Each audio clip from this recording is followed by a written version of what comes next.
Hello everyone, and welcome to this webinar on the Introduction to the Integrative Medicine Suite. This is John Bale, and I'm going to be your presenter for today.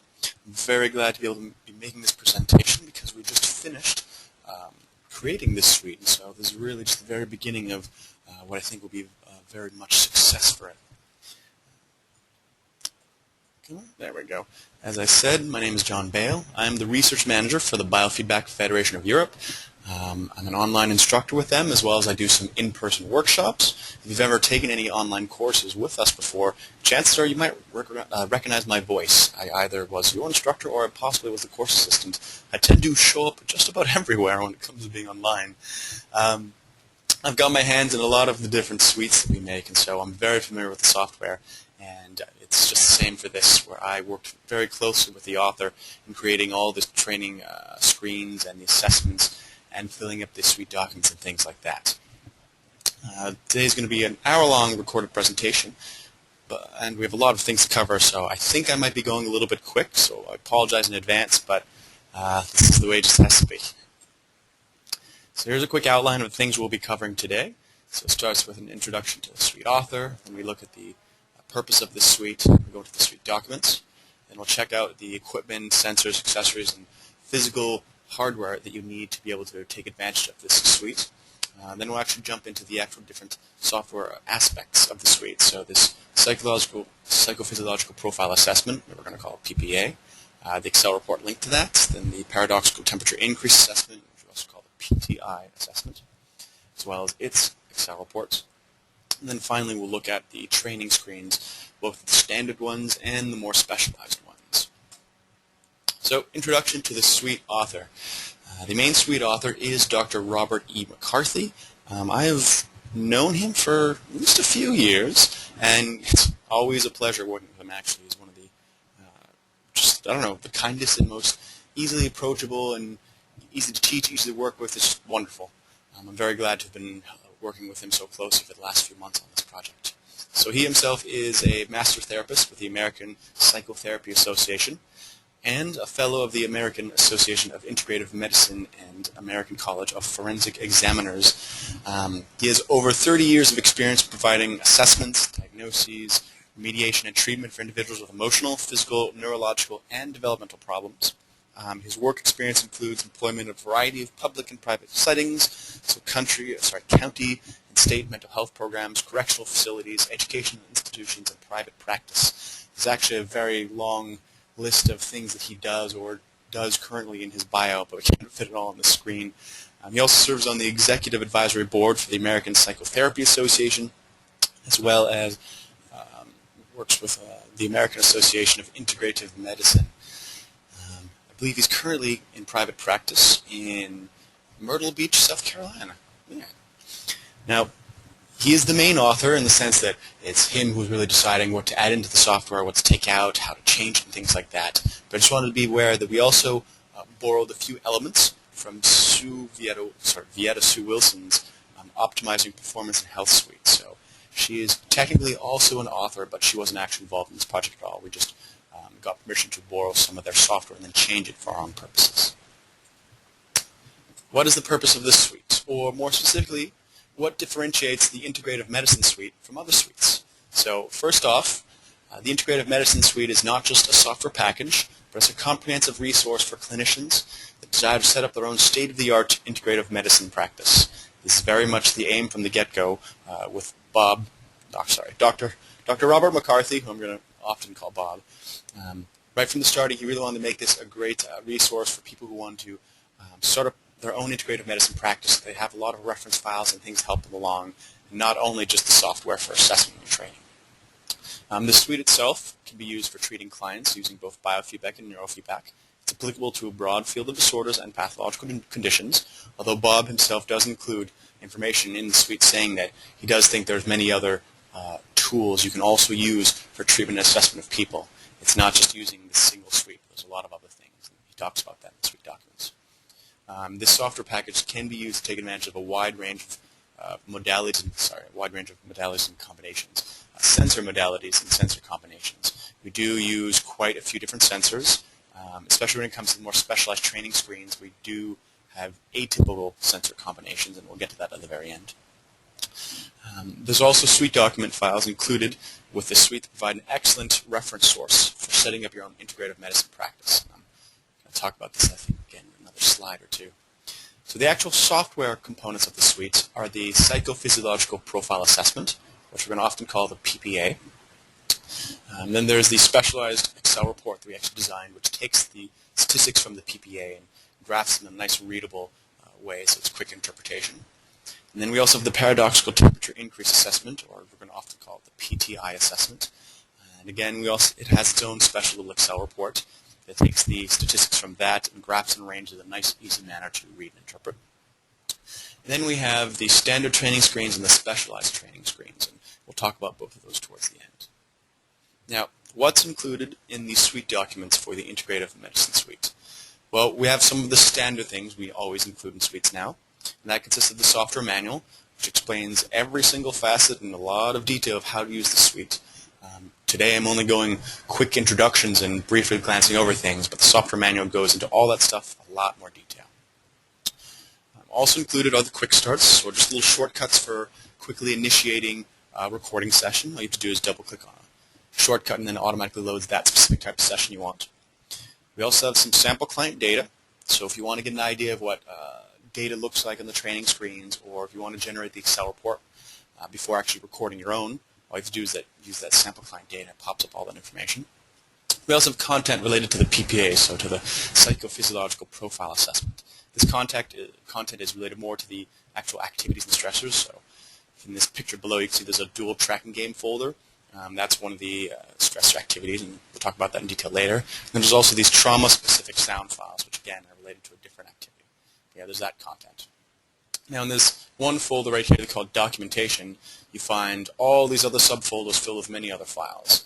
This is the most important part, according to Bob, in which case it's the documentation that he's included from his own practice that helps another clinician set up their own state-of-the-art integrative medicine practice. He's written and edited all these files himself. I've helped change a few of them to be good for our format as well. And these are a very useful resource to take advantage of, and there's a lot of information here to help people. Included in this documentation is cancer, diabetes, and pain imagery and exercises, as well as scoring. I helped record some of the tapes that you actually just play to a client. It goes on for 10 minutes as it's imagery for them just to do while they close their eyes, help them relax and imagine certain circumstances. Bob has also included templates for taking case histories, referral and consultation forms, clinical decision-making trees. If someone has XYZ problems coming in, what sort of assessments should you do first? He also has progress and notes and logbooks. I know he's particularly happy about the referral and consultation forms. Oops, there's some spelling right there. Because he's found a method where when other clinics who don't really do neurofeedback or biofeedback asking for referrals, oftentimes they have difficulty understanding it, or to be fair, a lot of clinics aren't sure how seriously to take it. And we found with his specific forms that those clinics now send him a lot more referrals. He's gotten a lot more business out of it just because of the way that he describes the results in a very specific way that they seem to understand, and they find it very professional and better than certain other methods people might have tried. Included in these documentation is also clinical employee handbooks, contracts, information packages, and code of conduct. And then there's also some reference articles for the paradoxical temperature increase articles and dissertation, which is a lot what Dr. McCarthy originally worked on years ago. And then there's also included some sample reports from his clinic, individuals' assessments. Some of it is specific for the Integrative Medicine Suite, and other stuff comes from different suites or other assessments. Now, we're going to jump into looking at the necessary physical equipment, sensors, and accessories you need to use to be able to take advantage of the software aspect of the Integrative Medicine Suite. So to start off, we're making this suite and we're designing it for the ProComp Infiniti encoder as well as the ProComp2 encoder. So if you own one of those, you can get a version of this suite. Between the two editions of the suite, they're pretty identical. The only differences really come down to the simple fact that the ProComp Infiniti encoder records with 8 sensors at once, whereas the ProComp2 encoder can only record with 2 sensors at once. So the difference are in the sense that there's just a little bit less information we can look at all at once with the ProComp2. But that's about it. In terms of the actual physical sensors you need to own, it'd be good to have at least one respiration sensor, and we would ideally mostly put that around the abdomen. And then you need a BVP sensor for recording heart rate and heart rate variability. You need 2 surface electromyography sensors. Ideally, it has to be the MyoScan Pro sensors. That's a specific name for the EMG sensor. And we tend to place these on the frontalis of the upper trapezius, but it depends on the situation. You need 1 peripheral body temperature sensor, as well as 1 skin conductance sensor. Other people call it EDR, electrodermal response. I'm just going to call it skin conductance, and it's going to be just labeled as SC often during this webinar. And then we also look at 2 channels of EEG, so essentially 2 EEG sensors. The recording sites for these sensors, so like the active recording sites, are left up to the clinician. It's what sites they think would be most interest or most necessary based on specific clients. Often we do suggest using CZ, but it's really up to you. For the ProComp2 version, you only need to own 1 EEG-Z sensor, since the ProComp2 already has a built-in EEG sensor. It's a little input A. But for the ProComp Infiniti version, you need 2 EEG-Z sensors. All the software we've designed is also made for a single monitor setup, so only 1 monitor. So there's no dual monitors with a clinician's and a client side, not yet at least. We might change it, but since we're just releasing the software, we're releasing in this form first. Now, a quick note about the sensors that I've just described to you is that all the equipment, the sensors I just described are for the general, most primary parts of the suite. So that's the paradoxical temperature increase assessment, the psychological profile assessment, and standard training screens. However, we don't specifically use all these sensors all at the same time. For the PPA we do, but for the others we do not. And then, just to be aware that the specialized training screens that I'm going to be going over last out of all this webinar use actually a different sensor configuration combinations. So those specialized training screens actually use a different set of sensors from what I've described.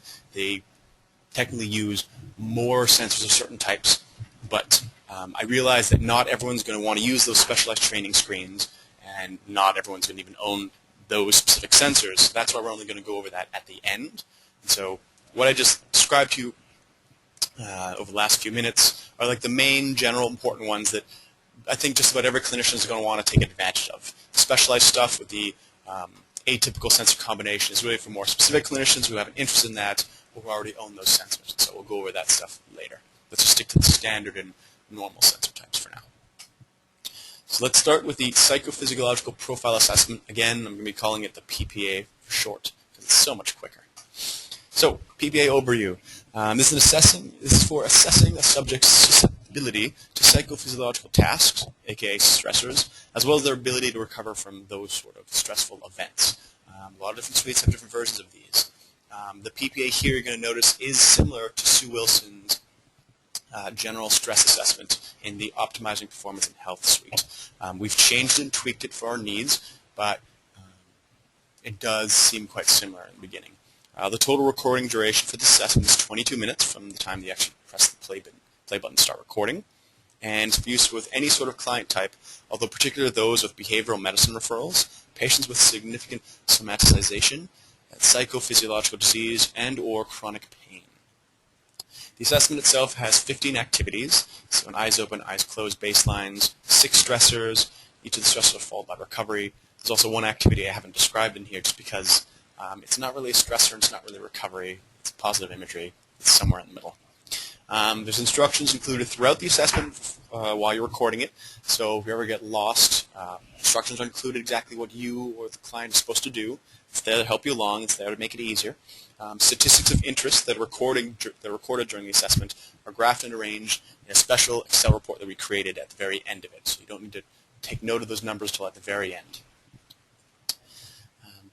This assessment, there's only one version of this PPA assessment for the ProComp Infiniti encoder, just because we can record with all those sensors all at the same time. For the ProComp2 encoder, we have a few different variations of it, since we can only record with maximum 2 sensors at once. So the different variations are based on what sort of sensors you want to record from.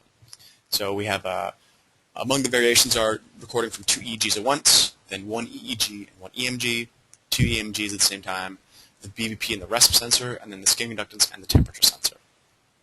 Again, this is adapted from Sue Wilson's stress assessment in the OP&H suite.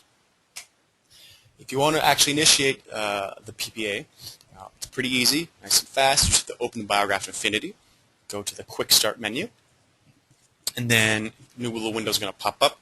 You choose your client on the left-hand side, or you add the client's name if it's the first time you're recording with them. Then on the right-hand side, you go to the categories, and you choose the BFE Integrative Medicine, ProComp Infiniti, or ProComp2 category, depending on which encoder version you have. And then you just select this Integrative Medicine Assessment Profile. It says PI if you're using the ProComp Infiniti version, but if it's the ProComp2 version you have, it says P2 instead. So choose that, then you click OK, and then you're good to go. The second way of initiating the PPA is using the quick starts from within the Suite Documents folder. So you just jump into the Integrative Medicine PI or P2 Suite Documents, then go into the Quick Start subfolder, and then you choose the Psychophysiological Profile Assessment. This little picture down here is from the ProComp2 version, so that's why there's a few different choices, because it relates to, again, which combination of sensors you want to use, since you can only record from 2 sensors at once. This is actually the big introduction screen to the assessment, so it just lists off each of the activities in what orders and lets you know what instructions you to follow and things like that. At this stage, if you're using with a client, you just sort of tell them, okay, we're going to go over a bunch of these different activities. There's a lot of them, so just hold on, and at the beginning of each activity, I'll tell you what I want you to do, and all that stuff. Again, instructions precede each of the 15 activities, as well as a little prep reminders. So here's a quick example of the eyes closed baseline instruction, which tells a person, it's going to last this long, close your eyes, relax your body. Oops, previous, there we go. Close your eyes, relax the body, calm the mind, then click a button to continue to start the recording. Yeah. Okay. Now, the first stressor that we actually go through is the Stroop Test. Stroop Test is a pretty standard one. It involves the client looking at these different colored words, and they have to say the color, the name of the color, and not read the word. So the correct answer right now would be red, yellow, blue, green, purple. Notice how I did that fast. I might be really used to doing this. Now, these colored words last for about a minute and a half, and a different set of colored words are shown every, I think, 7 to 3 seconds. The duration of the colored words gets shorter and shorter, so it's sort of like the activity speeds up and it gets harder and harder as the person runs along. True to the original Sue Wilson design that we borrowed this from, at one point in the middle of this stress activity, do the colored words get so quick and change so quickly that the subject is automatically going to fail and make a mistake, and then they're going to get really stressed because they couldn't keep up. That's just all part of the stress assessment. You don't want to tell them that you did it intentionally, but that's how it's actually designed. Now, the mouse walk activity originally was used in the Sue Wilson assessment, and then it was taken out, and Bob himself actually wanted to put it back in with just a little bit of tweaking of how it works. So the mouse walk is more of like a test to see how well they're good at this. I wouldn't say it's as stressful as other ones because they're not meant to fail. It's just sort of a challenge. So the idea is that during this stress activity, you have 2 little mouse animations, similar to the one you see down here at the bottom, that are linked to certain psychophysiological signals, and the subject needs to remain calm and relaxed in order to get the mice to walk forward. For the ProComp Infiniti version of this, the animations are separately linked to skin conductance and temperature amplitudes. So the idea is that if the person starts becoming relaxed, skin conductance goes down, temperature goes up, and then those 2 mice walk forward. If the reverse happens, where skin conductance goes up and temperature goes down, the mice start walking backwards, so they'll know they're not doing the correct thing. For the ProComp2 version of this, the little mice animation are linked to different signals depending on what sort of sensors you're recording from. So it can be either the theta or alpha amplitudes, or the theta amplitude and muscle tension, or the 2 muscle tensions from 2 different muscle sensors, or it can be the heart rate and respiration, or the skin conductance and temperature. Here's a quick little example of the recording screen of what you'd be seeing on screen that the actual person can see. The little bar graphs here with the graph lines that determine what's high or what's low and whether these mice are walking forward. For the temperature and skin conductance version, these thresholds that decide what is relaxed or not relaxed is automatically set by the software, so it's really easy to go with. Some other versions of this for the ProComp2 require that you actually set the thresholds yourself, in which case at the end of the previous recording activity, you can just check what levels they are at right there, and then you can set it according to that. It's really quick and easy. Yeah. Some people get daunted by this, but it's really not that difficult. Everything else around the side is just for monitoring purposes by you, the clinician. You can just tell the client to ignore that. So the other sets of stressors occur in this order as well. There's the math task, which is a nice easy one. The person just has to sit there and subtract 7 from a large number continuously, and they have to keep doing that and saying out loud. You, the clinician, correct them, so they get a little bit nervous if they make a mistake, and then that really brings up that stress response. The positive imagery is not really a stress activity, as I said I think a little bit earlier. It's more like you have them close their eyes and imagine, recall a past positive event. You want them to see, hear, feel, or talk about it. It's really just you want to see how relaxed they can get, or if they're good at doing this imagery at all. Maybe they're not good at doing imagery, and then this little activity will indicate whether that's true or not. Right after the positive imagery, we then have the negative imagery, so exact opposite, in which case we want them to recall or imagine a past negative event and then talk about it. Bob really likes this sort of activity because he finds it really brings out people's responses, especially for if they're for a very specific reason when it comes to therapy. They'll talk about it and he'll see their adverse reaction to thinking about it. And so that's a good basis for a stressor. And I think this is the second last one, the dual tracking game, which was also one of the newer additions to the Sue Wilson stress assessment. This is a little video game that pops up. It should be directly integrated into the assessment. Sometimes it doesn't pop up on its own, so there's actually directions on the screen how you manually open the game. The person's just supposed to control this little blue ball using the mouse, just like I'm moving my mouse right now. And so you just have to touch that blue square over and over again. Every time it touches, it jumps to somewhere else, and you touch it.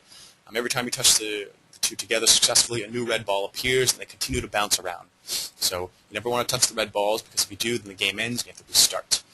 This game is great because it naturally gets harder the better someone gets at it, because red balls keep getting it added as long as they keep connecting the blue circle and blue square together. And at the very bottom, you have your best score, and then your current score as you keep playing. So notice here on the left is when it's sort of simpler, scores at 50, so many of these red balls keep bouncing. Whereas once your score gets to 110, you have so many moving around at different speeds, it gets really hard to concentrate and really have that stress response. It's a great game. The last stressor is one that Bob himself wanted to add in. These are trauma-specific noises. So the subject has to listen to a stressful or trauma-specific noise for about 20 seconds. They last on average about 20 seconds. The activity itself is 30 seconds long, just to make sure we don't run out of time. The actual stressful or trauma-specific noise, it is set by the supervising clinician at the beginning of the task. The activity is best done with a headset, because then they really hear the noise from these different activities. The choice of noises we have are gunshots, bomb explosions, a car crash, woman in pain, man in pain, two versions of sort of a domestic abuse scenario, a stressful boss scenario, a baby crying, and then a parent scolding a child, although this last one we don't currently have in there because it's difficult getting an appropriate recording file for this. Some of these other ones we actually created or spliced together different noises to be appropriate. We might be changing some of these in case we find better examples, but these are the sets we start with. The actual recording screen for this trauma-specific noises looks like this. Ideally, the second the activity starts, the clinician just pauses, and they have to set whichever sound they want to play to on or off. Technically, this is sort of us, the BFE, tricking the software into letting you play different sounds based on how you want. So this is not a normal feature of the software that lets you do this, but we found out how to make it happen because that's what Bob wanted to see, and we think this is a great way it actually turned out. Ideally, you just have to set all of these little switches to off, off position, and then set the one switch you want to hear to on so that noise gets played. If you remember the very beginning of this webinar, I was saying that there's a trauma-specific noise folder in the suite documents. So right there's a copy of every single one of these recording noises. So if you want to decide beforehand which one you might want to use, that's when you do it. You'll be able to check before starting to run the assessment. And they're all listed right there. You can already have a good idea maybe in your head of which one you want to use with a very specific client. And so you can already hear the noises beforehand instead of having to wait till now to decide. Okay. Now this is the standard recording screen for the ProComp Infiniti version of the PPA. At the very top you have the two little raw EEGs, and then below that is skin conductance and temperature line graph. Below that is the two muscles, and then on the very bottom is the raw waveform for the respiration, so the inhalations and exhalation, as well as the changes in heart rate as you breathe in and out. Up here towards the top right are the two EEG spectrums. So I think the C sensor is on top, the D sensor is on bottom, and then we have ratio means and alpha peak frequency means for each individual activity that they're being recorded. All this stuff is just for monitoring purposes when there's no other sort of screen listed up. So for example, for the Stroop test, you're looking at colored words, so you're not going to see this at all. This shows up definitely for all the recovery activities in the math test and things where the client doesn't need to be looking at the computer screen. Here's a quick sample of some of the main recording screens for the ProComp2 versions of the suite. Again, since you're only recording from 2 sensors, there's much less information. So up here at the top is the BVP and respiration sensor version, which is that single multi-line graph. Over here at the right is the version of the assessment for 2 muscle sensors. And now at the bottom left here is the version for the 2 EEG sensors. Next we're going to look at is the Psychophysiological Profile Assessment Excel Report. So that's a special Excel report that takes the data from the PPA and then generates it into some graphs for easy interpretation and reading. To generate the Excel report, you have to jump into review mode after having recorded the Psychophysiological Profile Assessment. You can do that either immediately after recording the PPA, or you can do it at a later time by just going through the database. It's fine. There's no worries about that. Ideally, you perform artifact rejection before generating the Excel report. It's always up to the clinicians. There are artifacting screens that let you easily sort out that information. For the EEG data, you definitely have to do artifacting. For the physiology data, it's more up to people, but I always encourage everyone to artifact because it makes the data more relevant instead of just looking at garbage. If you're recording both EEG and physiology data, ideally you'd artifact both of them separately, and then when you generate the Excel report, you look at the data appropriate to those sensors that were artifacted. Ideally, you'd either look at the EEG data or the other sensors, but not both at the same time, because an artifacted physiology does not mean an artifacting EEG. Either way, all of this stuff is explained in the software manual. I'm not going to tell you how to do the artifact rejection. It's written down there, and frankly, it's pretty easy to do. It takes about 10 minutes if you're used to it. So 10 minutes, 2 minutes, 2 minutes. So generating the Excel report is a quick click of the button. Once you're in review mode, all you have to do is go up to the top main menu bar. See this little printer icon. Click on that, and you click the Generate Excel Report button.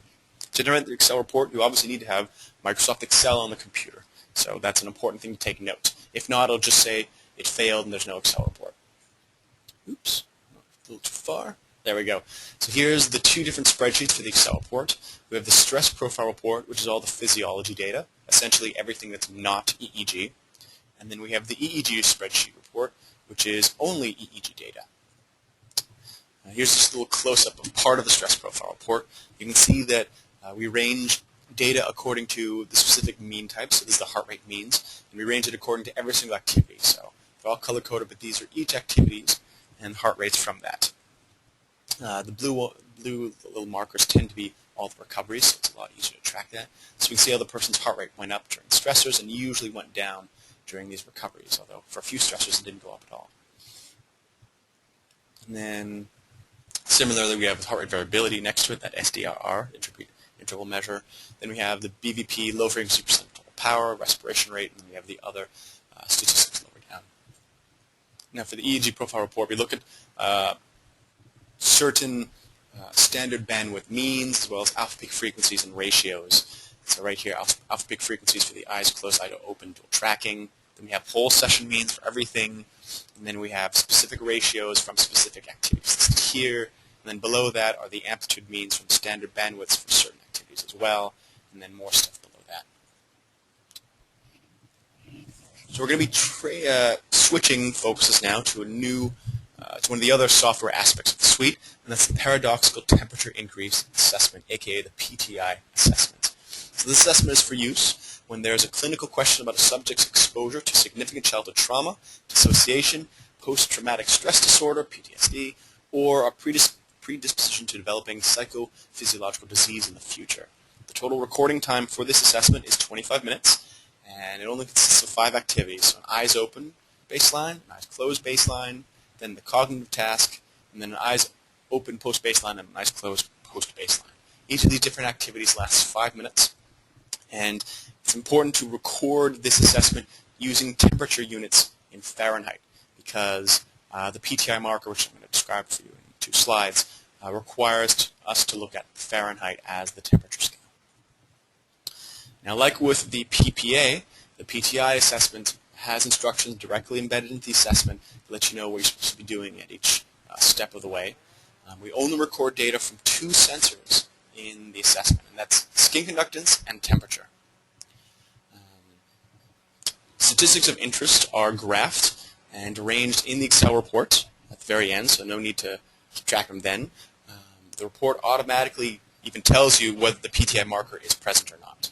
Technically, you can actually analyze the report yourself for the PTI marker. We include some instructions embedded in review mode, but if you don't want to do that, then it's automatically done for you in the Excel report. Now, what is this PTI marker that we'd be looking for? The paradoxical temperature increase marker is considered present if there's an increase of at least 0.1 degrees Fahrenheit. Again, it has to be Fahrenheit. You can't do this in Celsius. Where this 1.4, where there is at least this 0.1 degrees Fahrenheit increase, whether it's present during the cognitive task as compared to the peripheral body temperature mean from the initial baseline.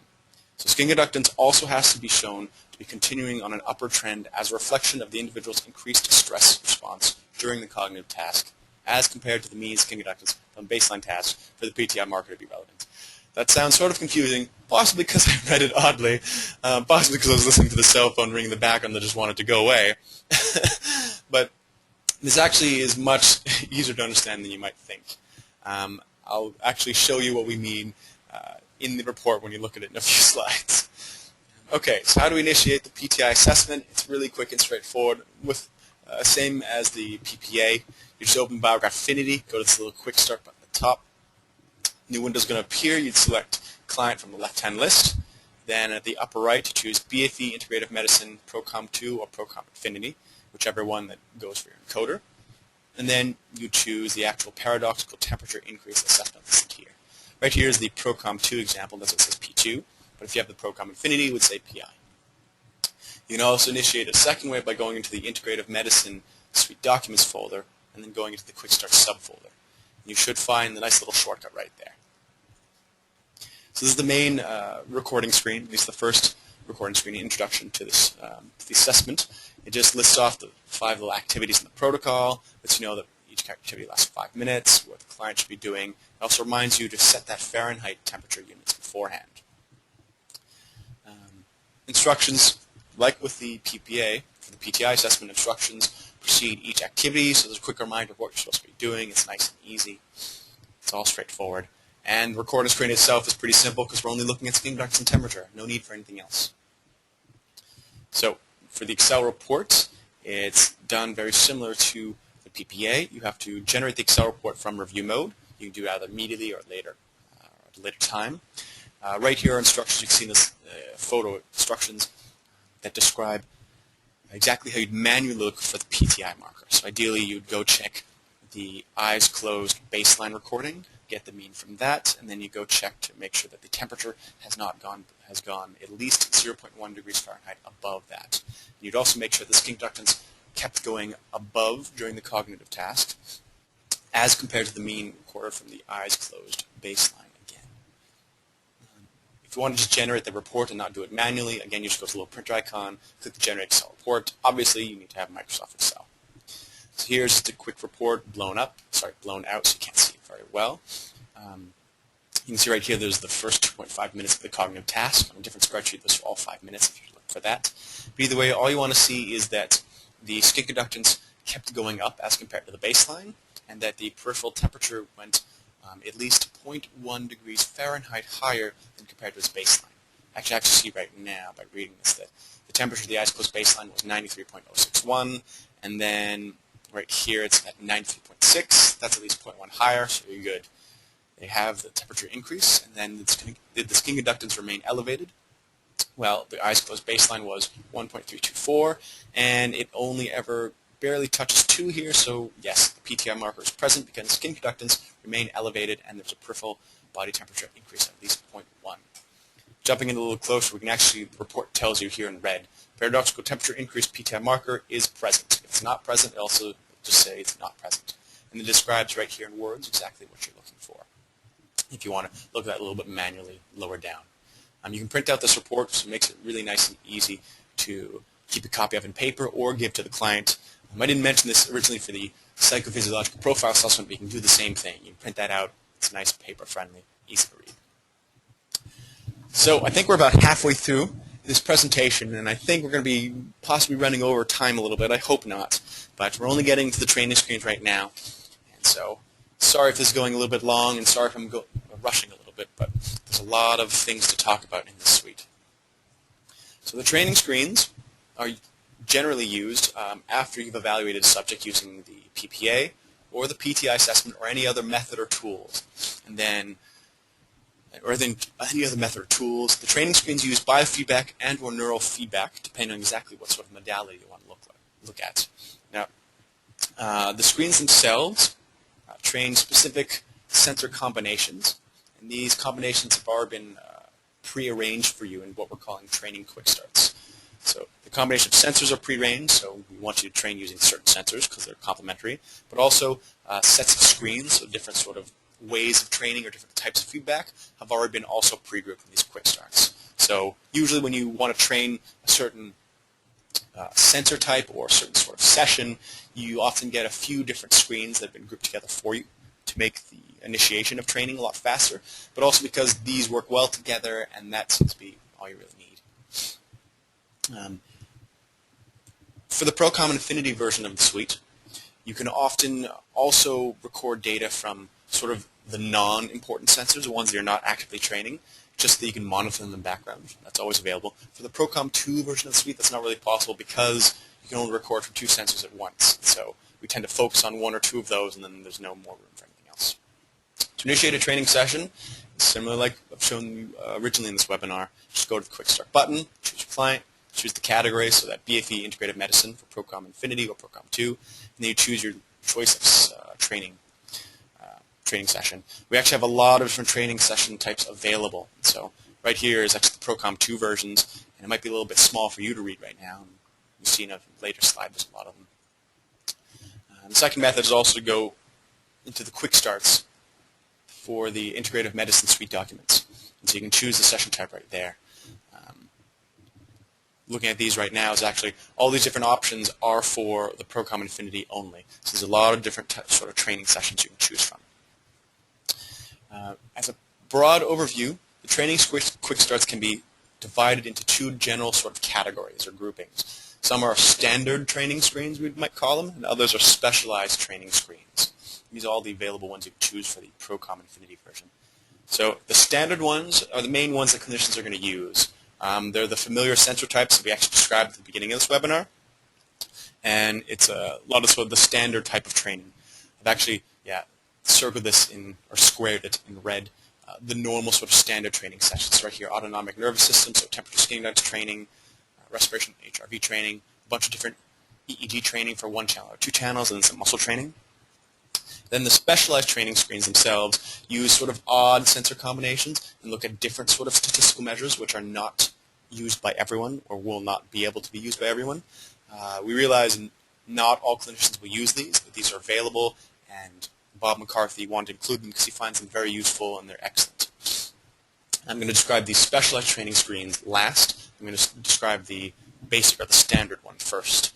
You can see that with these specialized ones, the number of channels, aka the number of sensors used, are a lot higher. And for example, this is 4 muscle sensors, this is 4 skin conducting sensors. Not everyone owns this many sensors, so you might not take advantage of it. We even look at Z-scores too, so that's a special sort of statistical measure that not everyone will be able to use or will want to use. Now, the training quick starts themselves are named such that they should be indicative of what sort of sensors or modalities you're essentially training. If you go back, you can see the names are, breathing, respiration 2, or breathing, respiration HRV. And for EEGs, like focus, EEG, hypnagogic alpha theta, EEG imagery. So we want it to be a little bit obvious what you're selecting, so it's clear. The screens within a single quick start, so those pre-group screens, tend to fall into either of these categories. So the screens either progress from a simple training goal to a more complex one, and we've designed it like that, so it's easy for you, the clinician, to start a training session with someone and also to progress with them. Or alternatively, it's just a bunch of screens with different variations of the same training goal. So different people like different animations or different ways of showing that, and so that's a few possibilities. I'd say a lot of the screens actually use the second method, so different variations of the same training goal, but we'll see this whole progress from simple to complex as well. I realize a lot of this information I'm giving you might be complicated, so again, it's all included in the software manual as well. It's a lot of stuff to take in all at once, especially because I'm talking a lot. So here's a quick example of actually the first screen within the Respiration and HRV Quick Start. This first screen, there's actually 5 that are pre-selected. This first screen has the person learn how to even out the breathing and slow it down with the help of a breathing pacer. And then you can see the raw waveform right down here. We're mainly focused on the respiration sensor right now. But you can see there's other data being listed that's not related to breathing. So there's the heart rate, this low frequency percent total power, and we have the muscles, temperature, and skin conductance. So there's other stuff just for monitoring, but we're only focusing on breathing for this first screen. This will be the first screen you use with a new client who's trying to teach how to do like even breathing and to slow it down. Now we have the other 4 screens included with that quick start where we actually then sort of add in training elements or feedback elements. So the second screen, number 2 at the top left, we're now looking at the respiration rate purely, so we're not teaching them to slow it down. We want them to be able to slow it down themselves, keep it within some dual thresholds. And then there'd be a DVD playing so that when they're breathing at the correct rate, the DVD plays as the reward. And then we have the third screen where we throw in actually heart rate. We're trying to get them to consistently keep that slow breathing nice and evenly to bring up the heart rate variability. And then this fourth screen, we add in some muscles to make sure they're not using too much of their shoulders when breathing. And the fifth one just looks purely at the heart rate variability measure, and they just have to keep it elevated above 60%. This is 6% for the low frequency percent of total power. Let's get that DVD playing again. I think it's going to be said in a later slide, but Bob McCarthy really does like using DVDs with clients. He finds they respond much better to them than other animations or simple animations. So you're going to see almost all the quick starts have DVD options. Also, once you're done once you're done training a session with someone, you click that stop button to end. Statistics will automatically pop up. These statistics are all pre-selected for you, so you don't have to go selecting and looking for them yourself. These statistics are whole session means, so they're relevant to the entire recording session you may have just had with the client. These pop up right here, and you can click close, and then you can save the session. I'm going to now actually list up a few other examples of quick starts we have. I'm just trying to give you a general idea of how they look, the screens, and feel, because we can't go into detail for all of them, especially because of the time constraints, and just there's too much detail to go over. Here's an example of the muscle training for 2 channels. This is taken from the ProComp Infiniti version of the suite. I think actually previous one. Hold on, it's previous. Yeah, this is also the ProComp Infiniti version, although the ProComp2 version would only probably look at breathing and heart rate. All right, so for this version, we can see screen 1 down to the bottom is pretty simple. These type of screens, this quick start itself is just different variations of the same training goal, which is just learning to relax those muscles. So little screen 1 at the bottom left, it's just line graphs and bar graphs. Screen 2 uses that with some box animations. Screen 3 has a gorilla animation. We're trying to balance the muscle activity in case you have asymmetry of one side over the other. And then screen 4 and 5 uses the animation and the DVD playing as reinforcement for having the person's relaxed muscles. The temperature and skin conductance quick start here looks actually reasonably similar to the muscles one. It really is a case where you're just training skin conductance and or temperature. Certain screens only train one or the other, while others train both at once. And it's just a nice feedback animation or a DVD picture. These screens, though, actually use a new special sort of threshold. It's not new, but it's been there for a while, but not a lot of people use this. It's called a lagged threshold, essentially sort of an automatic and self-adjusting. And I believe, yeah, there goes a slide describing it. So this lagged threshold is automatically set by the software, and it's maintained by the software. So the clinician doesn't have to spend time trying to set it or figure out how to move it or what's going on. Ideally, this special automated threshold tracks increases and decreases in temperature and skin conductance and amplitude. So the threshold line essentially follows the amplitude while remaining slightly behind it. There's some pictures down here I've included. So on the left, you can see the threshold as it sort of follows behind. This is an example where someone's skin conductance is going down, and so it's just tracking the fact that it's going down. Ideally, when we do training, we want to have people minimize their skin conductance, so we go into that nice relaxed state. And this threshold just tracks the fact that they're getting more relaxed because their skin conductance is going down. By comparison, on the right, you see the threshold is actually following the skin conductor's amplitude as it's going up. And so it's tracking the fact that the skin conductance is only going up, and so it's letting us know that the skin conductance is increasing, and therefore they're not going to get the positive feedback that they want. What I mainly want you, the clinicians, to get out of this is that the lag threshold is automatically set by the software. It makes training faster and easier, and you don't have to worry about trying to set it. This is a quick little example of one of the EEG training screens. And this one is from the Focus Quick Start. What we need to get out of it is that, well, looks pretty simple to work with. But as the note says down here, EEG Quick Start screens are separated according to what type of EEG training you want. Focus is where you're trying to get someone to focus more, so you're bringing down theta, bringing up alpha. This is screen 1, so it's just a giant animation with a single little theta amplitude being trained. And then the other examples add in more amplitudes later on in the later screens, so it gets more difficult, as well as offers different sort of games or animations or even DVDs for training. Now for the EEG screens, not all of them, but for most of them, there's the amplitude training bar graphs have automatic set EEG thresholds. These are different from the lag thresholds, but what you need to know is that the software automatically sets them as well and maintains them. So again, it makes training and setting up a training session for a clinician that much easier. The automatic EEG threshold type takes about 30 seconds of recording before it kicks in. And the software then sets the threshold so that it gives the individual who's being trained about a 70% success rate. What does 70% success rate mean? It means, let's say you're trying to uptrain a certain amplitude, then the software will set the threshold so that the person's amplitude is above that threshold about 70% of the time. Since amplitudes jump up and down so much, 70% is a nice good training level, and this makes it so much easier because clinicians no longer need to figure out where they should be putting these thresholds in order to give them a good success rate, or whether too high or too low. The software just does it for them. And the other benefit from this is that the software continuously keeps moving the threshold, so it's always trying to give someone that 30% success rate.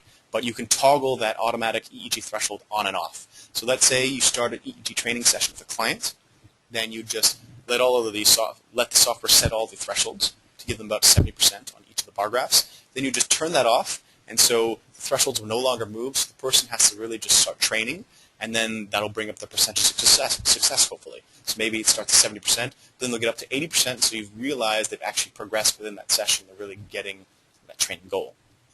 You can then, if you want, manually move the threshold a little bit to make the difficulty harder for them to get it above or below. Or you can then turn the software back on so that it resets those automatic thresholds to new positions where it's 70% again. Like with lag thresholds, the main thing I want you to know is that this makes training for clinicians much easier. It's easier to set up a session, and it's faster, and it's great. Everyone loves this sort of stuff.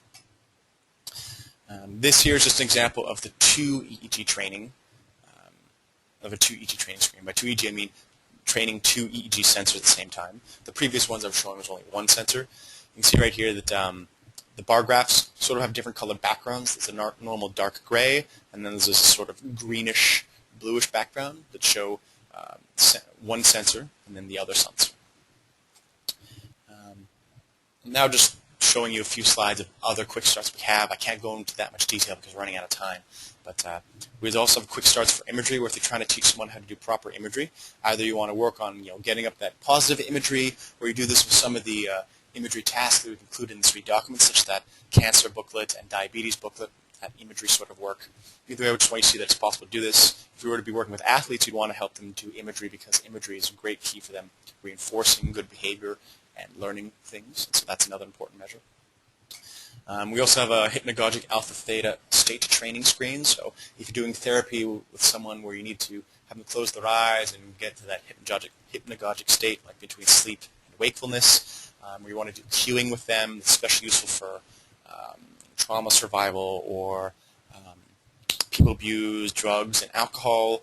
Either way, we have one of these recording screens. This is one of the screens where we're not essentially training anything. It's more like we're just monitoring their amplitude levels as they go into this state or come out of this state. We're really looking at a theta amplitude ratio. A lot of the amplitudes here are actually smooth or averaged over a 7-second period. So we don't see those massive jumps like you would be if you're training. But the whole point of this is that we're trying to see general trends of what state they're in as they're trying to relax there and do imagery. A quick reminder, I think I said this earlier, that almost all of our training quick starts, I think that alpha theta state is the only one that does not have it. But almost all the training quick starts have a screen that uses a DVD as feedback. Dr. McCarthy loves using DVDs. Clients love using them. They seem to respond a lot better to them. And so that's why we've made it available. This is a quick picture of, I think, a match someone had on DVD, a skating match. Oop, went too far. A quick reminder, the software manual does include instructions for everything I've been talking about, and it also describes how to interact with these training screens. So how do you adjust those different sort of thresholds, how do you change animations in music, or how do you set breathing pacers, or how do you make use of Z-scores and stuff like that. Z-scores is going to be talked about more in a few minutes. So now I'm going to actually get into the specialized training quick starts. And these are the training sessions that use sort of an odd combinations of sensors, which are not necessarily used by every sort of clinician, or these sensor combinations are not used in the other software that I've already spoken about. At the bottom are two little lists. The one on the left is all the ProComp Infiniti specialized quick starts, and then the list on the right is the ProComp2 quick starts. They don't have the same number of them simply because ProComp2 can only record up to 2 sensors at once. So that's why a lot of these 4-sensor ones don't exist, because it's not possible with ProComp2. Either way, these are the specialized training sessions we do include. So there's the use of 2 respiration sensors, and that's, well, I'll explain that. I'll explain exactly what's used for in a sec. And then we have 4 MyoScan Pro sensors, so for that muscle tension from 4 different sites, 4 skin conductance sensors, 4 temperature sensors, and then 2 or 4 channels of Z-score training. So that's 2 or 4 EEG Z sensors. Now these are not all done at the same time. These are each their own separate little quick start sessions. So for the 2 respiration sensors, I think it's the most obvious of why you might use it. And it's just because you want to look at the person's thoracic and abdominal respiration. So you want to see if they're really breathing from their chest or breathing from their abdomen. You really want to teach them how to do that belly breathing or that upper chest breathing. This is just an example of DVD playing. It's Finding Nemo. Yeah. It went too far. And then for the 4 muscle sensors, it's only available for the ProComp Infiniti version. It's theoretically the use of the purpose of using these 4 sensors at once is theoretically to help avoid localization of benefit and to generalize the therapeutic response. The person really needs to learn to relax a lot of their muscles. If there's a lot of tension all over the body, then you can use this because you can use different sensors at different sites. As well as if you actually want to do group training where you have multiple people, so 4 people and each one has 1 sensor, you can also do this. Here's a quick example of one of the recording screens. There's actually 4 in this quick start. And in which case, it's all very simple. There's bar graphs, and the idea is that you want to keep your muscle tension below each of these separate thresholds.